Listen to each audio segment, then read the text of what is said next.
بسم اللہ الرحمن الرحیم ایاک نعبد و ایاک نستعین۔ السلام علیکم دوستو، میں ہوں آصف علی اور آپ دیکھ رہے ہیں آصف علی ٹی وی۔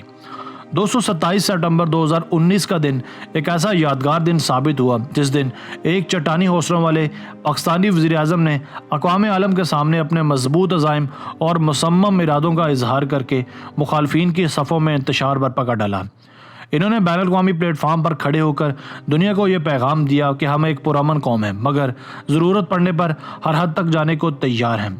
وزیر اعظم عمران خان نے مزید اپنی تقریر میں کیا کہا، آئیے اس پر چرچا کرتے ہیں۔ دوستو، پاکستان کے وزیر اعظم عمران خان نے اقوام متحدہ کی جنرل اسمبلی میں اپنے خطاب میں کہا کہ بین الاقوامی برادری کو چاہیے کہ وہ 1.2 ارب کی آبادی والی مارکیٹ کو خوش کرنے کی بجائے انڈیا کو کشمیر کی پالیسی بدلنے پر مجبور کر دے۔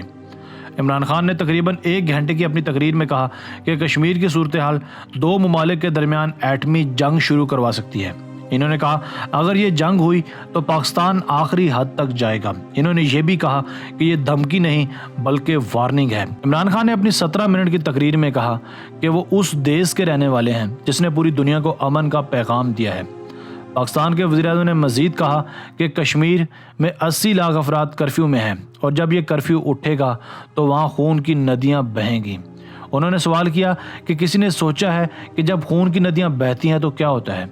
عمران خان کا کہنا تھا کہ 13,000 نوجوانوں کو حراست میں لے کر نامعلوم مقام پر لے جایا گیا ہے اور کسی نے کبھی ان نوجوانوں کے نقطہ نظر سے سوچا ہے کہ وہ اس وقت کی کس کیفیت سے گزر رہے ہوں گے جب انہیں مختلف طرح کی خبریں مل رہی ہوں گی۔ انہوں نے متنبہ کیا کہ ان میں سے کچھ انتہا پسندی کی طرف جائیں گے اور اس کے نتیجے میں ایک اور پلوامہ ہوگا۔ اس کا الزام پاکستان پر لگے گا۔ اسلامی دہشت گردی کی اصطلاح استعمال ہوگی جسے سن کر دنیا چپ ہو جاتی ہے۔ انہوں نے کہا اقوام متحدہ کی اپنی رپورٹوں کے مطابق کہ کشمیر میں 1 لاکھ سے زیادہ لوگ مارے جا چکے ہیں اور ہزاروں ریپ بھی ہو چکے ہیں۔ پاکستان کے وزیر اعظم نے کہا کہ کیا کسی نے سوچا ہے کہ انڈیا کے 18 کروڑ مسلمان اس وقت کیا سوچ رہے ہیں؟ دنیا بھر کے مسلمان کیا سوچ رہے ہیں؟ انہوں نے کہا یہ لوگ سوچنے پر مجبور ہو جائیں گے کہ کیا وہ کسی کمتر خدا کے بچے ہیں۔ لوگوں کا دل دکھے گا اور پھر کوئی بندوق اٹھا لے گا۔ پاکستان کے وزیر اعظم نے یہ بھی کہا اقوام متحدہ نے کشمیریوں سے وعدہ کیا تھا اور اب ان وعدوں کو پورا کرنے کا وقت آ چکا ہے۔ عمران خان نے اپنی تقریر کے اختتام پر کہا کہ پہلا اور فوری ایکشن تو یہی ہونا چاہیے کہ انڈیا کشمیر میں کرفیو ختم کرے۔ عمران خان نے تقریر میں مختلف موضوعات پر بات کرنے کے بعد آخر میں کشمیر کا ذکر کیا اور سب سے زیادہ اسی پر بات کی۔ دوستو، پاکستانی وزیر اعظم نے کہا کہ انڈیا کے وزیر اعظم نریندر مودی نے 80 لاکھ کشمیریوں کو کرفیو میں رہنے پر مجبور کیا ہے۔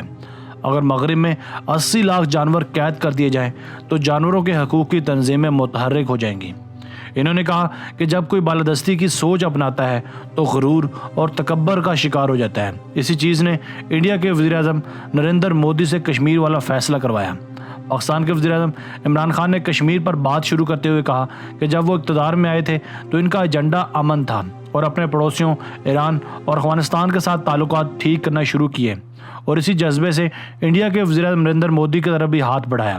عمران خان نے کہا کہ انڈیا کی طرف سے مثبت جواب نہیں ملا اور انہوں نے ہم پر الزام لگائے اور میں نے جواب میں انہیں بلوچستان میں انڈیا کی کارروائیوں کے بارے میں بتایا۔ انہوں نے کہا انڈیا کو کہا گیا کہ سب بھول کر آگے بڑھتے ہیں لیکن ایسا نہیں ہوا۔ اس کی وجہ ان کے بقول شاید انتخابات کا ماحول تھا، لیکن انتخابات کے دوران اور بعد میں بھی پاکستان مخالف جذبات کا اظہار ہوتا رہا۔ پاکستان کے وزیر اعظم نے 1 سے زیادہ بار اپنی تقریر میں کہا کہ خطرہ یہ ہے کہ کوئی شخص حالات سے متاثر ہو کر انتہا پسندی کی طرف جا کر کوئی کارروائی کر دے گا جس کا الزام پاکستان پر لگے گا۔ انہوں نے کہا کہ جب ایٹمی طاقتوں کے آمنے سامنے آنے کا امکانات ہوں تو اقوام متحدہ کی ذمہ داری بنتی ہے کہ وہ مداخلت کریں۔ عمران خان نے کہا کہ پاکستان تو خود دہشت گردی کا شکار رہا ہے اور 70,000 جانوں کی قربانی دے چکا ہے۔ انہوں نے کہا کہ ان کی حکومت نے تمام ایسے گروپس کو ختم کیا ہے۔